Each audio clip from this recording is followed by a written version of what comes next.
Vamos. Vocês estão ouvindo? Porque acho que não sei se estava gravando, a internet não está ocorrendo. A pergunta de sexta-feira, a pergunta de US$ 1 milhão para vocês, depois da apresentação de ontem, da boa apresentação de ontem. Vocês não vão abrir a câmera? Só foi ontem, na apresentação. Professor, eu vou só abrir por um minutinho, porque eu tô com a minha cara de sono aqui só dando Vocês na não vão causa. abrir a câmera, como o professor falou lá, Fernando? A câmera funciona. Olha que A minha tá maravilha. quebrada. Ô, professor, é complicado, professor. A câmera funciona. Olha como eles ligaram. Vocês sabem ligar. Ai, meu Deus. Mas o outro foi engraçado. Ó, João chegando. Bom dia, João. Mas 8 horas, aula de 8 horas, você necessariamente vem com. Tá meio sonolento, com o rosto ainda de sono. Sem coragem também. 8 horas é barriga. Bom dia. Bom Bom dia, dia, Gabriel. professor. João. Bom dia. Como vai o senhor? Tô Conversa. bem, graças a Deus. Só um pouco gripado, mas tô bem. Eita. Mas não que seja nada demais mesmo.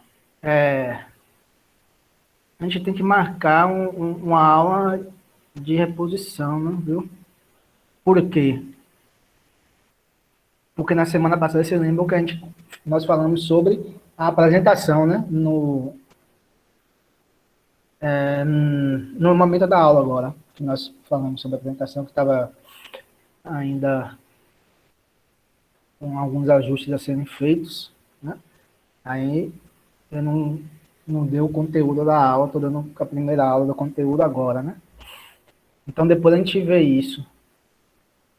Viu, gente? Aqui tá normal, mas para alguém, além de o cara, está travando? Não, tá normal aqui. Normal. E o cara, veja aí. Se na Deve ser minha internet, internet, professor. é Sim, que é abençoada ela. complicada, né? Tira os 3 minutos, eu, cara. Tu tira do roteador os 3 minutos e depois tu coloca de novo pra ver se melhorou. Aí, vamos ver, né? Daqui a pouco eu volto, professor, rapidinho. Tá certo. Vai lá, para ver se resolve. Eu vou olhar o dia que vocês têm aula vaga, né? Vocês me dizem o dia que você tem. Provavelmente pela tarde, né? A gente marca um novo. Ou de manhã mesmo. Dia que você não, se tiver algum dia que você não tiver em aula, pra gente dar Se eu nossa não aula. me engano, é na terça e na quinta. Na terça e na quinta. Na terça, a gente marca na terça. Melhor.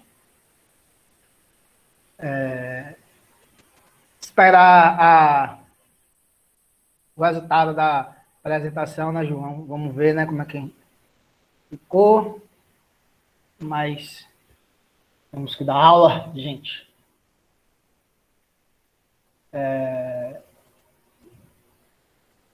Você lembra da primeira aula, né, que eu falei, o que, é que, o que é que nós iremos dar nesse terceiro e quarto bimestre, falando do trabalho de outros temas da ciência política, né?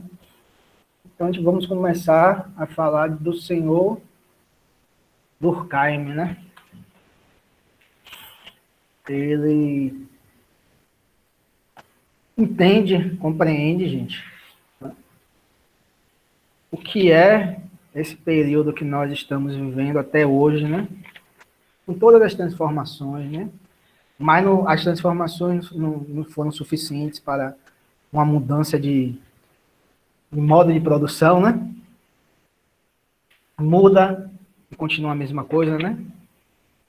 O mais difícil que possa parecer vocês entenderem, né? O capitalismo continua sendo capitalismo, né? Nós mudamos, né? Vamos mudando ao longo dos anos, né? Mas continuamos o mesmo, né? Vocês, quando tem uma foto lá de criança e tal, eram vocês, né? Mas vocês já cresceram, mudam, vai crescer mais alguma coisa, vai mudar mais alguma coisa, mas continuam sendo vocês, né? Então, há continuidade e descontinuidade. Então, apesar de toda essa mudança, em essência, é a mesma sociedade que ele tá falando, né? E que nós estamos vivendo. Então, o capitalismo para ele, né? A modernidade para ele, gente, vai ter uma característica bem definida, né? Qual é a característica bem definida? O trabalho, a divisão do trabalho, que é a tese de doutorado dele, é da divisão do trabalho social, né, que ele defende, eu acho que lá no final do século XIX, né, finalzinho do século XIX, se não me engano, ele vai falar que a característica principal da modernidade capitalista é justamente a forma como existe, como se divide o trabalho, como as profissões estão especializadas, etc. Mas vamos entrar mais adiante nisso. Né? Porque, em primeiro lugar, Durkheim é um teórico funcionalista, positivista funcionalista, né? Que ele tinha o intuito de compreender as funções sociais de uma sociedade, de uma estrutura social, que caracterizava-se pela harmonia. Tá certo? Como assim, professor? Deve estar oscilando aí, viu, Karen? A sua. Como assim, professor? Imaginemos, vamos fazer uma analogia tão problemática, tão comum, mas tão problemática para a sociologia. Um corpo humano. Né? Vamos lá. Imaginemos lá a Cibele, João tá aí, Valdir, Gabriele. Imagine seus corpos, você olhando no espelho, você vê seu corpo, né? A totalidade de seu corpo. Você não vê as partes, você vê seu corpo todo, né? Você está vendo ali seu corpo todo. Mas seu corpo, nosso corpo, ele é constituído, bom dia, Jonas, por órgãos, células, sistemas, né? Vamos até o sistema. Você tem um sistema digestivo, sistema respiratório, sistema nervoso, todos os sistemas. Eles existem exercendo algum tipo de função dentro do organismo, dentro do nosso corpo. Né? Sistema digestivo, por exemplo, questão da alimentação, tal, sistema respiratório, para nós continuarmos a respirar, tal, e tem uma função, determinada função dentro do nosso organismo. Beleza? E todos esses sistemas, todos esses órgãos, eles, em sua totalidade, seu funcionamento, em sua interdependência, têm como função o quê? Deixar nosso corpo vivo, nosso organismo vivo. Eles exercem uma função, né, para deixar o organismo vivo. Imaginemos isso para a sociedade. O corpo seria toda a sociedade. Né? Os sistemas seriam, por exemplo, as instituições sociais, né? Os fatos sociais, né? Alguns os valores, etc. Como assim, professor? O direito, o poder judiciário, né? O poder legislativo, o sistema educacional. Né? Todas essas instituições, elas existiriam tendo algum tipo de função social para o pleno e harmônico funcionamento do todo, que é a sociedade. Pronto. Daí, tá. Ficou claro? Espero que tenha ficado claro. Ficou claro, gente? Ficou claro, Valdir? Por que eu estou falando isso? Porque Durkheim foi um teórico, que ele estava muito interessado em tentar entender os mecanismos que permitem a vida em sociedade. Em outras palavras, Durkheim foi um sociólogo que estava muito interessado em compreender por que e como existe algo que ele chama de coesão social. O que é coesão social? que existe essa coesão social, para que existe essa coesão social, é o sentido dessa coesão social, o significado. Nada mais, nada menos, ele estava interessado em saber o que leva as pessoas, o que nos leva a viver em sociedade, a vivermos em sociedade, perdão. O que nos leva a vivermos em sociedade, né? Obviamente. E nós não vivemos em sociedade por uma determinação somente biológica. Não é isso, né? Obviamente que a nossa Constituição, nós somos seres coletivos, né? Gregários, né? Vivemos em grupos, né? Mas nós não vivemos em sociedade, continuamos a viver, porque está determinado, por exemplo, geneticamente, como está determinado geneticamente os lobos viverem em grupo, os leões viverem em grupo, né? Outros animais viverem em grupos, etc. Não, nós somos seres humanos dotados de racionalidade, de um mundo de cultura. Então, nós vivemos em sociedade por algum motivo. E esse motivo, vamos dizer assim, essa característica social, é o que eles chamam de coesão social. Eu vou fazer uma outra analogia. Essa analogia é um pouco mais tosca, a bem da verdade. Mas imaginemos que a sociedade, vamos dizer assim, seria uma casa, né, que está sendo construída, né, com vários tijolinhos individuais, né? Esses tijolinhos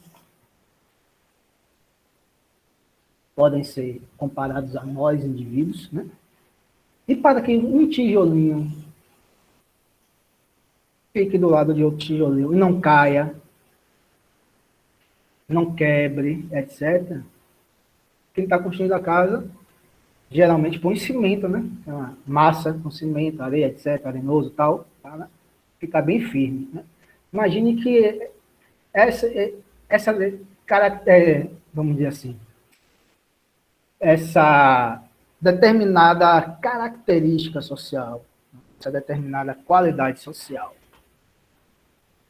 que nós estamos falando, fazendo a comparação com o cimento, que nós estamos falando essa comparação com o cimento, é o que dá essa liga entre os indivíduos, é o que possibilita a existência da vida em sociedade, certo? Então, imagine isso, que leva as pessoas a viverem em sociedade, a viverem em grupos. Durkheim, nas sociedades pré-capitalistas, ele vai falar que essa liga, o que dá essa liga é a tal da consciência coletiva, que está objetivada nas religiões, nas grandes religiões totêmicas, animistas, etc. Ele vai definir consciência coletiva como um conjunto de crenças e sentimentos comuns à média dos membros de uma mesma sociedade que formam um sistema determinado que possui vida própria. Imaginemos que alguém, né? Deixa eu ver aqui, que Valdir, ele decide construir uma determinada seita, né, com algumas regras, com normas de conduta, etc., etc., com alguns valores, em suma, com alguns valores morais, éticos, que devem ser seguidos por todos os membros. Essa seita que Valdir construiu, criou, ela começa a angariar alguns fiéis. E no final do dia final do dia não, em 1 ou 2 anos, ele consegue, sei lá, vamos dizer assim, 10 mil seguidores. Né? Estão lá junto a ele porque compartilham desse mesmo sentimento, ou seja, compartilham esses mesmos valores, consideram esses mesmos valores morais, éticos, né? Essas regras de comportamento, como algo positivo. O que Durkheim está falando é que Valdir e essas 10 mil pessoas estão juntos estão organizados nesse grupo hipotético, Valdir, Emanuel, Emiliano, Sibeli, por causa desses valores. Então, esses valores que Valdir pôs, né, essas regras de conduta, é que fazem que as pessoas continuem organizadas em torno dessa hipotética seita de Valdir. Então, são essas regras morais que permitem a coesão social, a vida em sociedade, se fizermos uma analogia com essa história de Valdir criar uma seita. Por favor, Valdir, é só uma hipótese explicativa, viu? Para ficar bem claro para vocês. Né? Então, quando você pensa nas religiões, essa interpretação de Durkheim fica mais clara. Você imagina aquelas religiões, né? O catolicismo, o judaísmo, etc., todo aquele sistema de cosmovisão, né? E todos aqueles adeptos da religião, eles estão ali naquela religião porque eles comungam, compartilham com aquelas regras, aquela cosmovisão, aquelas crenças, e por isso que estão ali, por isso que se intitulam ou auto-intitulam católicos, judeus, muçulmanos, etc. É isso que Durkheim está falando de consciência coletiva, né?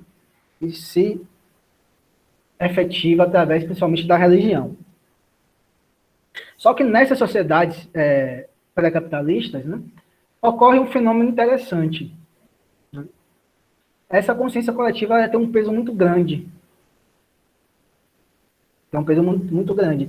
Ela tem um peso muito grande na organização da sociedade como um todo. Nessa organização da sociedade como um todo, vai ter uma consequência importantíssima. Qual é a consequência, Gabriele? Hein, Helena? Maria Cunha? Não há um grande espaço para o desenvolvimento do indivíduo. Para a nossa autonomia individual, que é uma das características da modernidade capitalista. O que isso significa, meu povo? Vamos lá? Gente, de Contabilidade 2, que fez uma apresentação muito boa, maravilhosa, ontem, na Semana de Arte, porque na Semana da Consciência Negra, desculpa. Significa o quê? Gente, vamos dizer, essa categoria social que nós conhecemos como individualismo, essa categoria social que nós conhecemos como autonomia do indivíduo, quando vocês ouvem as pessoas falando, porque, principalmente os liberais, há liberdades individuais, autonomia do indivíduo, racionalidade perante a sociedade, né? Quase que o indivíduo tem uma completa autonomia, né? Não precisa dos outros e da sociedade para realizar seus desejos, né? Principalmente tornar-se rico, né? Ela não é uma categoria social que sempre existiu na história da humanidade. O individualismo, eles têm que entender isso, é uma categoria social. É uma realidade social. E ela surge somente nesse período histórico que Durkheim vai estudar como sendo da modernidade capitalista. Gente. Não existia. Por exemplo, Gustavo Lima, um indivíduo, né? Com todas as suas capacidades individuais, com toda a sua liberdade individual de perseguir seus objetivos, de alcançar seus objetivos através de seus méritos, etc. Toda essa discussão liberal não existia antes do capitalismo. Isso é muito importante para vocês entenderem Durkheim. Na Idade Média, quando vocês assistem lá a aula da professora Helena, ela fala do poder da Igreja Católica, né, em determinar os valores, o sentido da vida, em estruturar a sociedade naquele período, né? O que é que você tem que acreditar, o que é que você não deve acreditar, qual é o valor positivo, quais são os valores negativos, etc, etc. Esse poderio todo da Igreja Católica tinha como consequência o quê? Não existia espaço para, vamos dizer assim, para o desenvolvimento do indivíduo. E quando o indivíduo tinha um espaço, por exemplo, as mulheres, né, tinham uma perspectiva de autonomia perante ao que a Igreja Católica pregava enquanto certo, em todas as esferas da vida social e individual. O que é que ocorreu? Perseguições. Perseguições, as bruxas, etc. Processo de Inquisição, tudo aquilo que você estuda em história. Está falando o quê?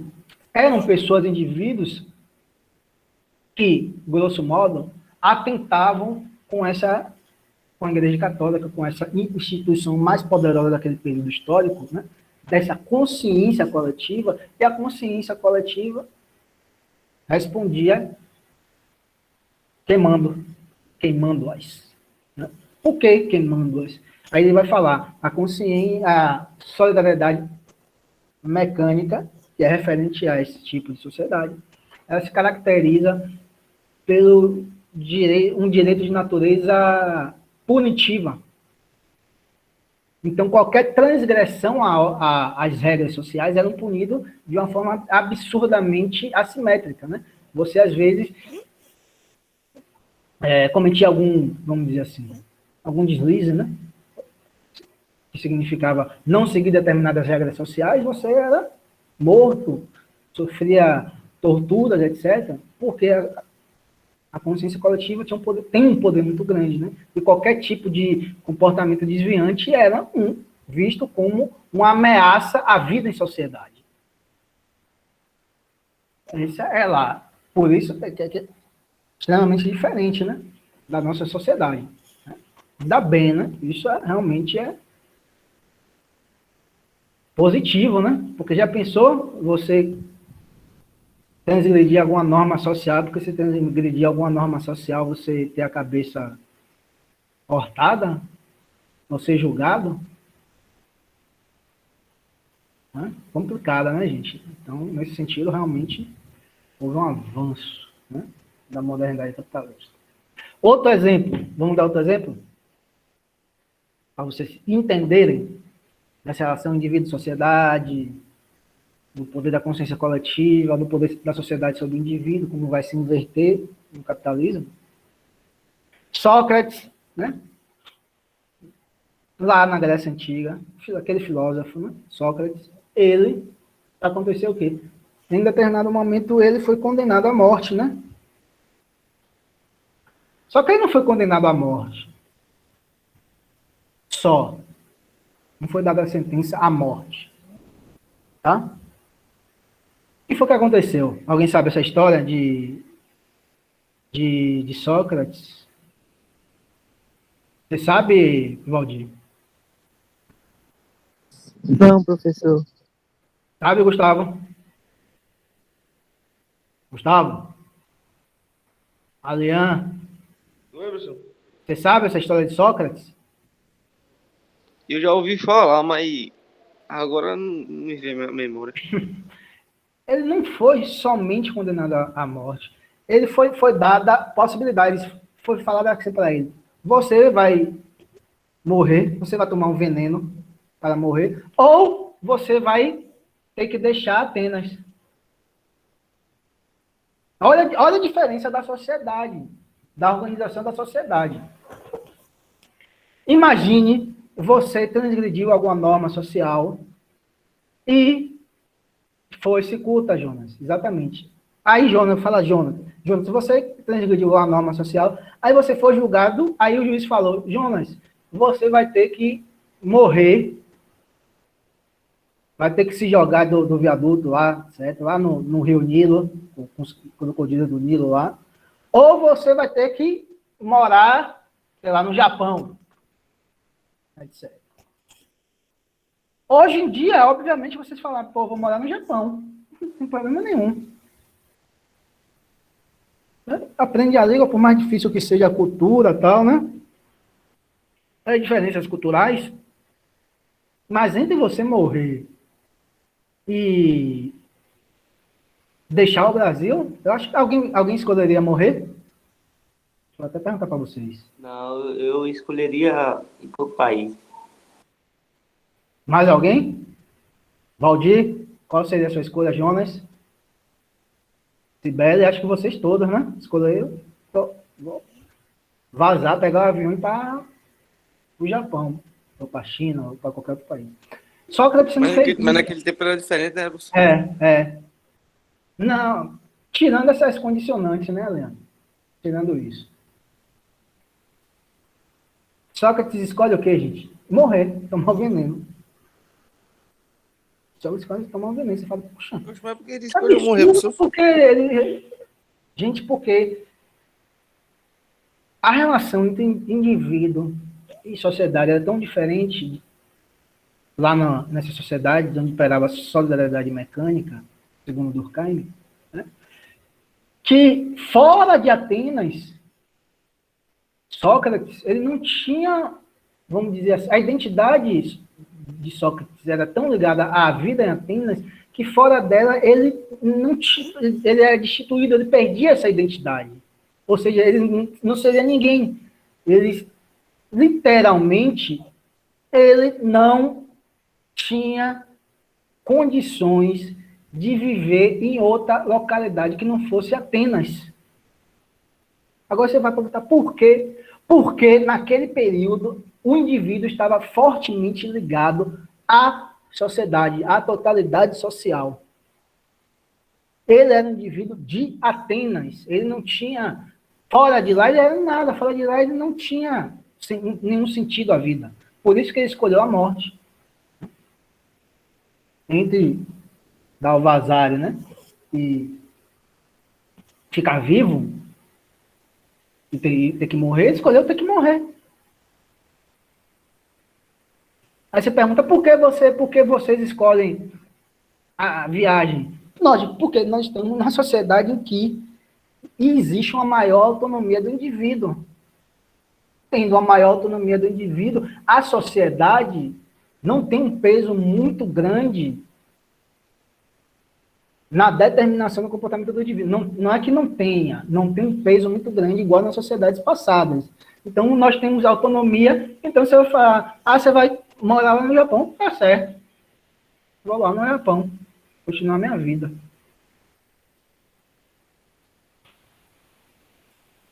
Isso em regra, viu, gente? Em regra é assim. Tornou-se assim, melhor dizendo. Né? Você quer outro exemplo? Quando você se depara com algum indígena falando, ou dando alguma entrevista em algum jornal, etc., né? Você vai ver, na hora que passa o nome dele, você vai ver o nome dele ligado à etnia a qual ele pertence.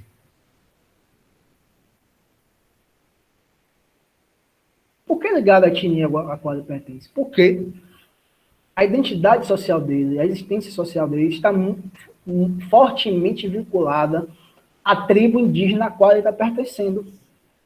A qual ele está pertencendo, a qual ele pertence, a qual ele nasceu. Né? Até a morte. Ele sempre vai ser alguém de uma determinada etnia até ele morrer.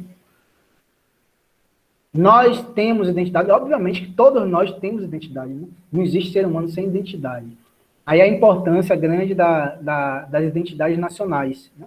A partir da modernidade, as identidades nacionais tornam quase que a tentativa de monopólio da construção de identidade. Mas não se compara a Sócrates, não se compara a os indígenas, né? Emiliano, Cibele, Marcos, Emanuel, Tamires, Gustavo, eu, Valdir, etc. Nós temos nossas identidades. Dentre essas identidades, nós somos brasileiros. Né? Nós somos brasileiros, então. Somos brasileiros. Porém, né, o fato de nós sermos brasileiros não nos impede, né, de, por exemplo, numa situação como a de Sócrates, de falar assim, sou brasileiro, adoro o Brasil, né, gosto muito do Brasil, do clima, etc., mas dentro dessa perspectiva de morrer e ter que me mudar, vou me mudar. Tchau e bênção, fui. Então, podemos reconstruir, né, a vida em outra localidade. Isso é lá, né? A gente está falando de solidariedade mecânica ainda. Né? Aí há uma transformação social em que essa consciência coletiva que nós falamos, né, dada principalmente pelas religiões, né, ela sofre modificações, essas realidades sociais sofrem modificações em direção à modernidade capitalista. Então, são essas três categorias aí, de volume, de densidade material e densidade moral. Né? Aí no livro, ele está explicando, né, como é que Durkheim explica esse processo de mudança social. Tá? Ele fala, para que o volume, isto é, o aumento dos indivíduos, se torne uma causa de diferenciação, é preciso acrescentar a densidade, nos dois sentidos, o material e o moral. A densidade material é o número dos indivíduos em relação a uma superfície do todo. A densidade moral é a intensidade das comunicações e trocas entre esses indivíduos. Quanto mais intenso o relacionamento entre os indivíduos, maior a densidade. A diferenciação social resulta da combinação dos fenômenos do volume e da densidade material e moral. Então, basicamente, em determinado período histórico, né, pensemos lá no período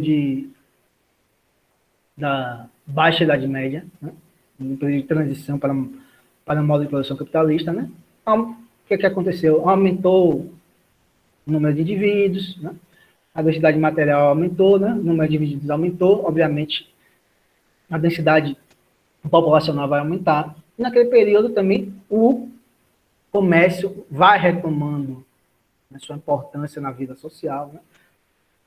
As trocas vão se tornando mais intensas, né? Certo? Então, um processo de diferenciação, de complexificação social, né? Algumas pessoas, sociólogos, não gostam disso, né? O processo, vamos dizer, de diferenciação social vai começar a se desenvolver naquele período. Pronto.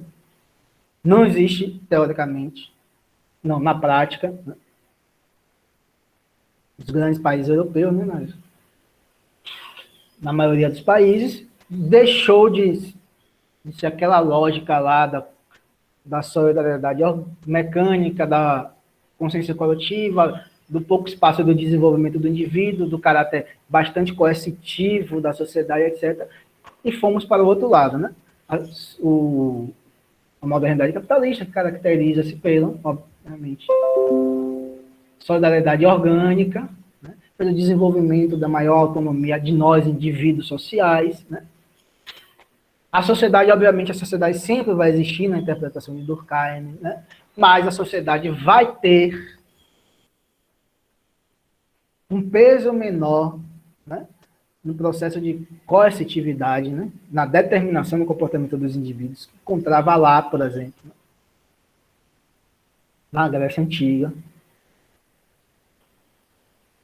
Porém, no começo, eu falei sobre coesão social. Né? A coesão social das outras sociedades era dada pela consciência coletiva. Mudou, a sociedade perdeu, a religião perdeu a importância, né, com a Revolução Industrial, com a Revolução Francesa, etc. Né? Não tem mais a importância que tinha nas sociedades anteriores. Né? Os indivíduos, emerge o desenvolvimento dessa nova categoria social, que nós conhecemos como individualismo, mas a sociedade continua a existir. Né? A sociedade continua a existir. Ela não desaparece, ela não desintegra, ela não está entra em guerra civil, etc., continua a existir. Aí nós voltamos à discussão ao tema da coesão social, ao conceito de coesão social. Aquele cimento que permite a vida em sociedade, né? Aqueles valores morais, aquela moralidade lá da seita hipotética que Valdir construiu aí no Brejo Paraibano, né? E que tem um século de seguidores agora. Esses valores, etc. Valores, regras de comportamento, ética, tal. Essa interpretação da vida. Finalmente, o que é que permite ainda a existência da vida social, sendo que aquela sociedade não mais existia, sendo que as religiões e a consciência coletiva não mais têm aquela importância. As pessoas continuam a viver em sociedade. Nós vivemos em sociedade, né? Ainda vivemos em sociedade. Por quê?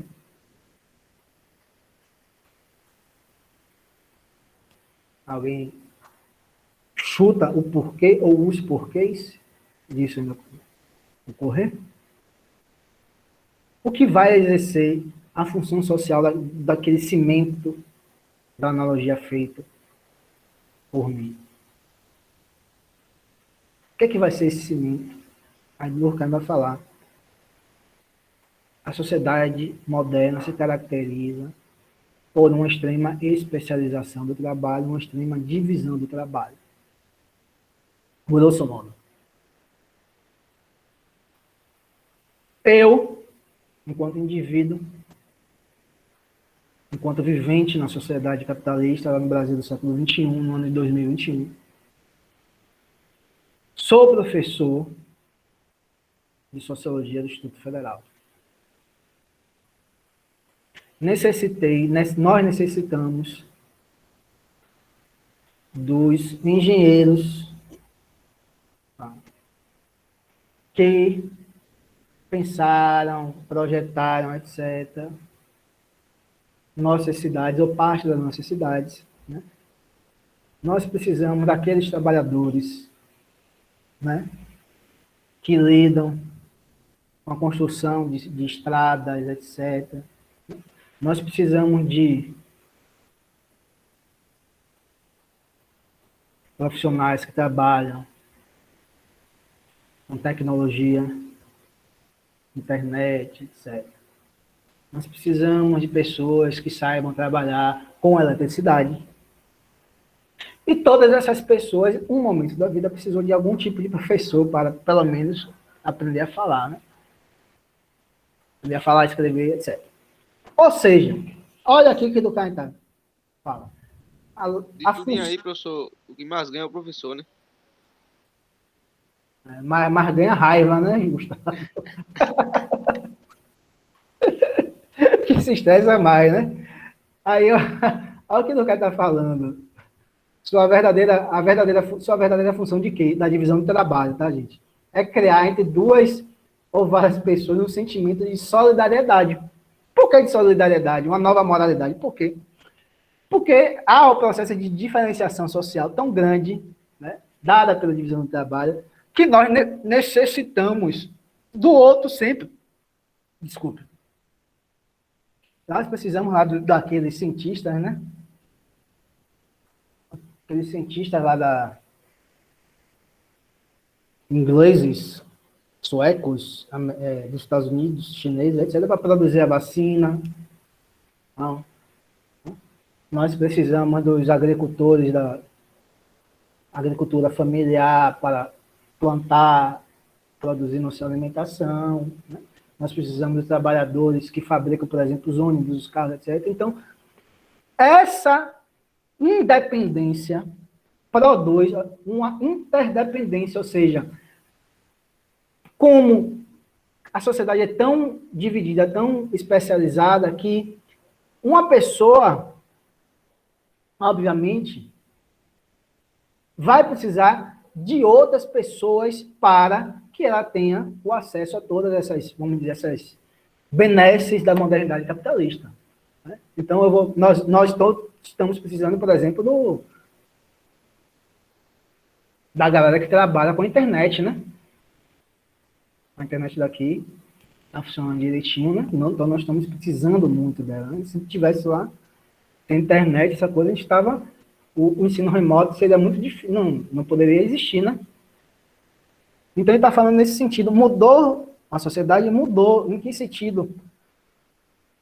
Aquele espaço,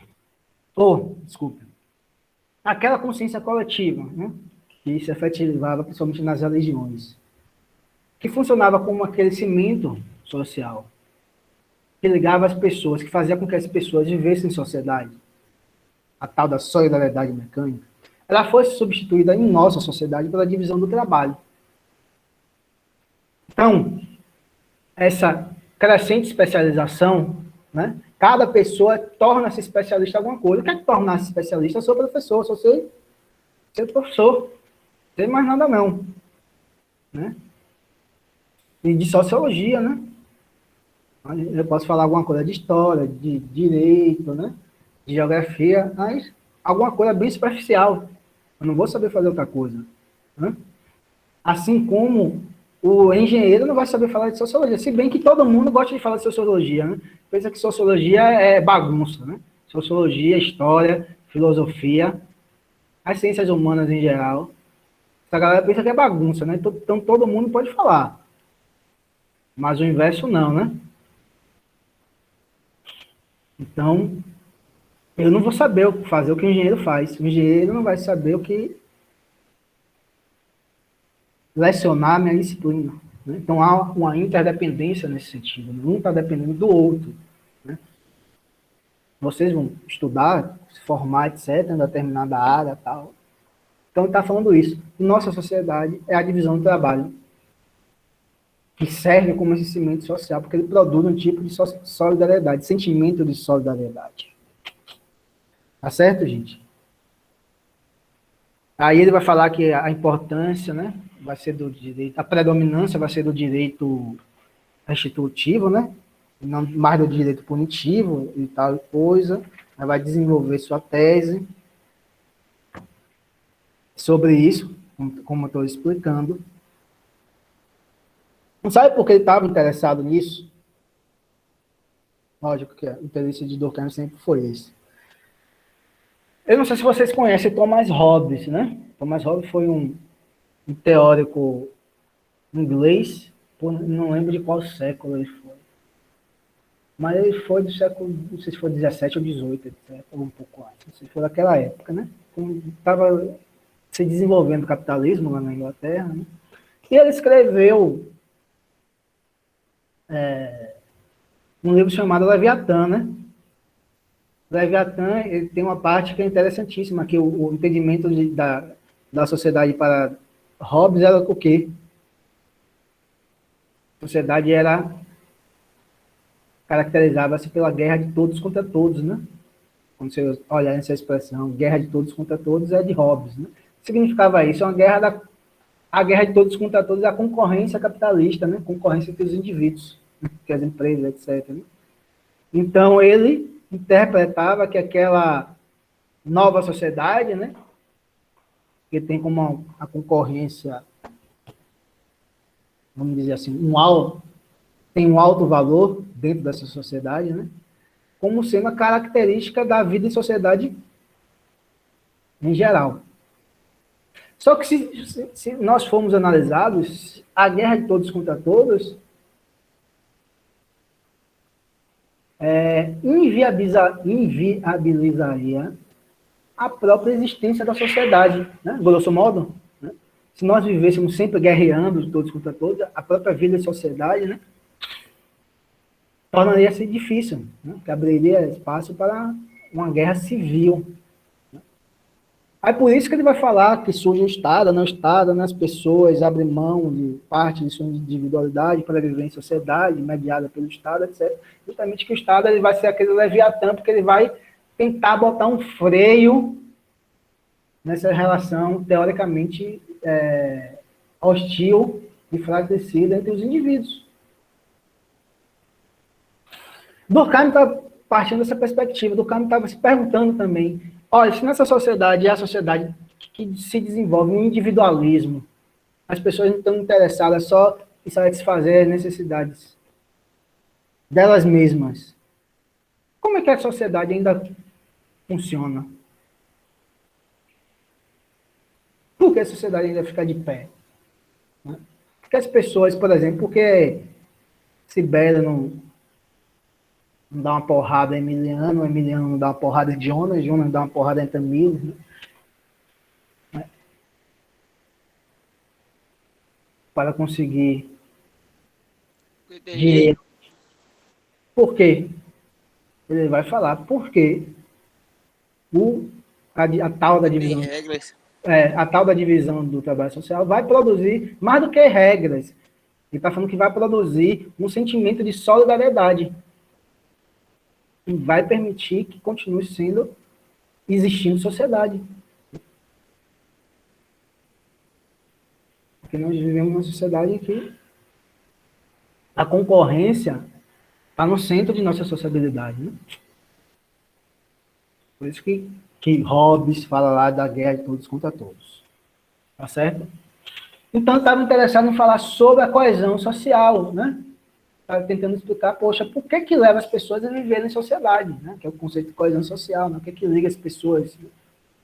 Ele vai falar, né? Em outras sociedades era a consciência coletiva, nessa sociedade é a divisão do trabalho. Permite ainda a vida em sociedade. Perfeito? Perfeitinho? Aí ele escreve, olha o que ele fala, né, sobre essa questão. Toda sociedade é uma sociedade moral. Sob certos aspectos, esse caráter é até mais pronunciado nas sociedades organizadas. Como o indivíduo não se basta, é da sociedade que ele recebe tudo o que lhe é necessário, como é para ela que ele trabalha. Forma-se assim um sentimento fortíssimo do estado de dependência em que se encontra. Ele se acostuma a estimar-se por seu justo valor, isto é, a se ver como parte de um todo, o órgão de um organismo. Por seu lado, a sociedade aprende a ver os membros que a compõem não mais como coisas sobre as quais tem direito, mas como cooperadores, que ela não pode dispensar e para os quais tem deveres. Na realidade, a cooperação também tem sua moralidade intrínseca. O que ele está falando sobre cooperação? Ele está falando sobre o processo de divisão do trabalho. A divisão do trabalho tem como consequência o surgimento desse sentimento de cooperação entre os indivíduos. Mesmo que seja uma sociedade marcada pelo individualismo. Por que isso? Porque todo indivíduo só é indivíduo dentro de uma sociedade, ou seja, não existe indivíduo fora da sociedade. É o que ele está falando, né? O indivíduo não se basta, é da sociedade que ele recebe tudo o que é necessário. Por quê? Porque nós somos seres que vivemos necessariamente em sociedade.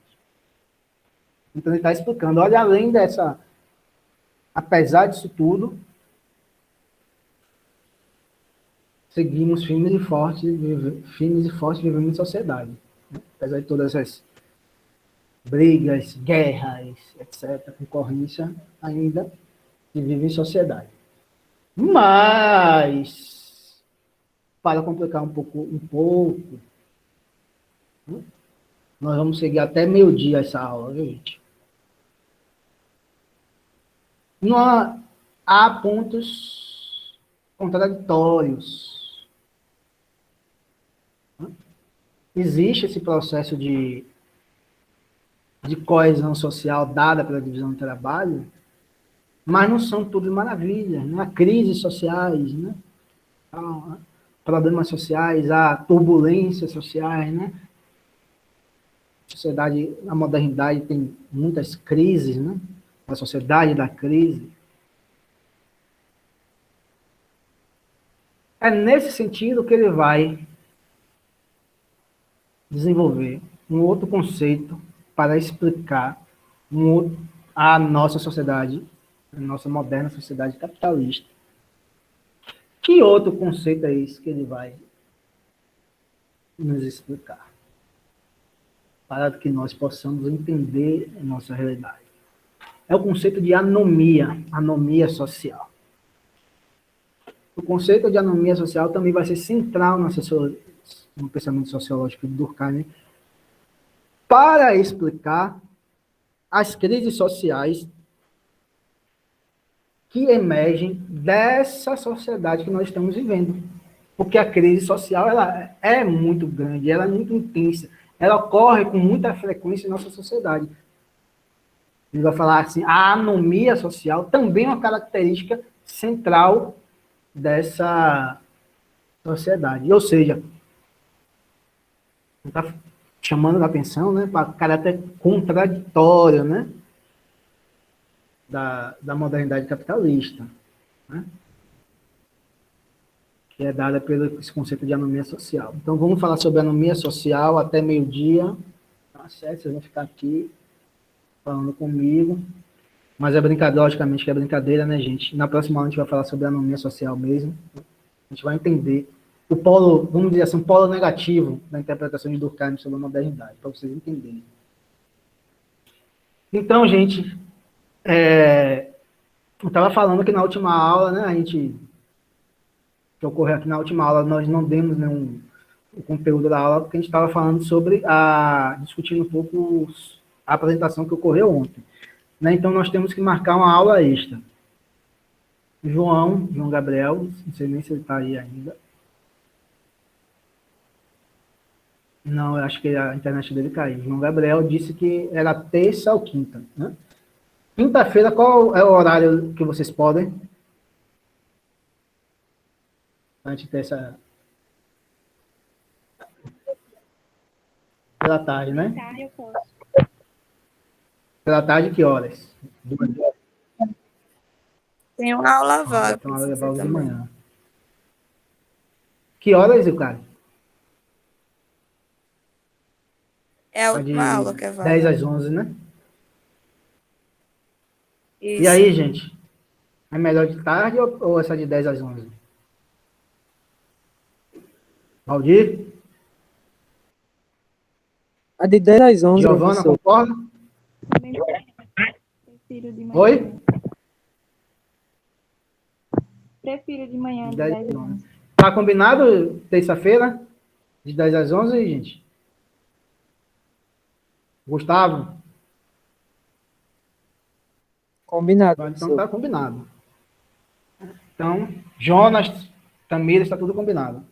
Jardel, então tá certo. Combinado, combinado. Combinado. Gente, muito bom revê-los, né? Vamos esperar o resultado da apresentação de vocês ontem, né? Com bastante ansiedade para ver, né? Espero que Fernando e André tenham dado notas boas para Foi vocês. como a apresentação? Foi boa? Show de bola. Show de bola. Que é dado para apresentar. Show de bola. Ô, professor, se Oi. o senhor fosse avaliador, o senhor dava que nota? 100. Aí Foi tá bom. certo. Eita, bem chique. Aí tá certo. É uma empresa. Foi boa, sim. Todo mundo lá abriu a câmera, falou, interpretou. Foi massa. Foi. No gogó, não teve ninguém gravado, nada. Foi, abriu a câmera aí, ó. Já foi. Falando com propriedade e tal. Ô, professor, Sério, eu dava 10. aí tá certo. Não, mas 10 passei não. Aí deu errado, professor. A nota máxima, né? Daria a nota máxima. Ah, Nota máxima. o senhor se emocionou, professor? Foi boa, não, tô falando, foi muito boa. Vocês se prepararam legal. Quem apresentou se preparou legal. E as outras pessoas também, né? Jonas, é de 0 a 10. Tem lá no grupo no grupo do WhatsApp a ficha avaliativa, que são várias categorias, né? Do NEAB. São várias categorias que você... Eu não me lembro bem, né? Não é só uma, não. Tem várias categorias. E todas essas categorias, as notas são de 0 a 10.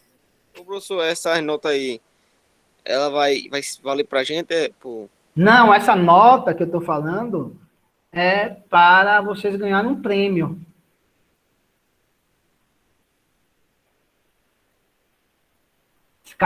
São dois, porque são 2 turmas que vão ganhar prêmio, né? Acho que nem todo mundo, né, que vai ter depois o carro ainda, né? Então são dois como o João está falando, são 2 processos seletivos, né? Para você conseguir chegar no prêmio, né? Mas se você não tiver entre os 2 melhores, né, você não tem possibilidade nenhuma, né? Então tem que estar entre os 2 melhores.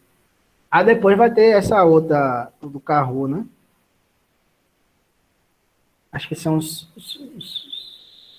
15 melhores, não sei, os 14 melhores, se eu não estiver enganado. Aí ganham esse valor que Jonas está falando. Tá certo? Ah, agora se vocês se... Aí na segunda parte vai ser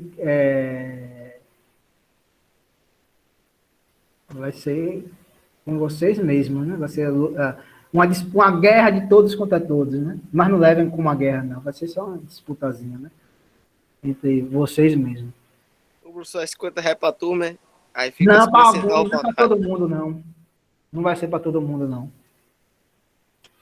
Aí depois vai ter um quiz, porque estava sem grana suficiente, né?